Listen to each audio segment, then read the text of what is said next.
আলহামদুলিল্লাহ। আল্লাহ তাবারক ওয়া তাআলা আমাদের কাছে যে কালামুল্লাহ শরীফ দিয়েছেন, যে কোরআন শরীফ আল্লাহ তাবারক ওয়া তাআলা হুজুর সাল্লাল্লাহু আলাইহি ওয়াসাল্লামের জরিয়ায় আমাদের কাছে আল্লাহ তাবারক ওয়া তাআলা দিয়েছেন, আল্লাহ তাবারক ওয়া তাআলা পাঠিয়েছেন। সেই কোরআন শরীফ আমরা প্রতিদিন তেলাওয়াত করি, সেই কোরআন শরীফ আমরা প্রতিদিন পড়ি। কিন্তু কোরআন শরীফের মধ্যে এমন একটা সূরা আছে যে সূরাটি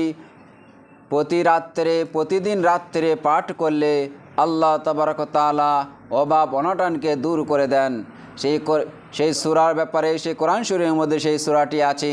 সেই কোরআন শরীফের মধ্যে যে সূরাটি আছে সেই সূরার ব্যাপারে হাদিস আছে যে আল্লাহ রাসূল সাল্লাল্লাহু আলাইহি ওয়াসাল্লাম কি বলেছেন। আন ইবনে মাসউদ রাদিয়াল্লাহু তাআলা আনহু قال قال رسول الله صلى الله عليه وسلم من قرأ سورة الواقعة في كل ليلة لم تصبه فاقة أبدا رواه البيهقي। হুজুর সাল্লাল্লাহু আলাইহি ওয়াসাল্লাম ইরশাদ করেছেন, যে ব্যক্তি প্রতি রাত্রে সূরা ওয়াকিয়া পড়বে তার কখনো অভাব স্পষ্ট করবে না।